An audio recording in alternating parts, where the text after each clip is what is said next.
ശരിക്കും ആ പൂച്ചനെ തല്ലിയത് ആരാണ്? നിങ്ങളാണോ? ഒരു കഥയുണ്ട്, ഞാൻ എഴുതിയതല്ല, പണ്ട് ആരോണ്ടോ എഴുതി വെച്ചിട്ടുള്ളത് ഞാൻ വായിച്ചിട്ടുള്ള ഒരു കഥയാണ്. കഥയുടെ തലക്കെട്ടൻ എങ്ങനെയാണ്, ആ പൂച്ചയെ തല്ലിയത് ആരാണ്, അല്ലെങ്കിൽ ആ പൂച്ചയെ തൊഴിച്ചത് ആരാണെന്ന്. ആ കഥ തുടങ്ങുന്നത് അത്യാവശ്യം വലിയ റിച്ച് ആയിട്ടുള്ളൊരു ഫാമിലിയിലുള്ള ഒരാൾ.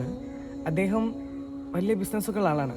അങ്ങനെ അദ്ദേഹം രാവിലെ എണീറ്റ സമയത്ത് വീട്ടിൽ ഭാര്യയായിട്ട് ചെറിയൊരു വഴക്കുണ്ടായി. അയാൾ ആ ദേഷ്യത്തിൽ തൻ്റെ ഓഫീസിലേക്ക് കയറി ചെന്നപ്പോൾ അവിടെ ഓഫീസിലെ ഹെഡ് ഉണ്ട്. അദ്ദേഹത്തോട് തൻ്റെ ഭാര്യനോടുള്ള ദേഷ്യമൊക്കെ അങ്ങോട്ട് തീർത്തു.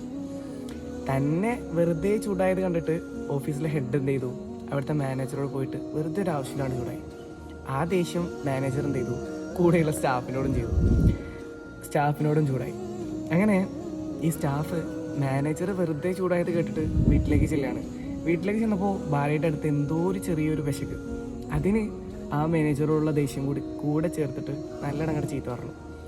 അങ്ങനെ ഈ ഭാര്യ എന്ത് ചെയ്തു, ഈ ദേഷ്യം താൻ സ്നേഹിച്ച് വളർത്തുന്ന ഒരു പൂച്ചയുണ്ട്, ആ പൂച്ചയ്ക്ക് ഒരു ചവിട്ടാണ്ട് കൊടുത്തു, അല്ലെങ്കിൽ പൂച്ചയൊന്ന് തല്ലി. ശരിക്കും പറഞ്ഞാൽ ഈ പൂച്ചയെ ഇപ്പോൾ തല്ലിയത് ആരാണോ? അയാളുടെ ഭാര്യയാണോ, അല്ലെങ്കിൽ അയാളാണോ, അല്ലെങ്കിൽ അയാളുടെ മാനേജറാണോ, അല്ലെങ്കിൽ അയാളുടെ ഹെഡാണോ, അല്ലെങ്കിൽ ആ ബിസിനസ്സിൻ്റെ ഉടമയാണോ?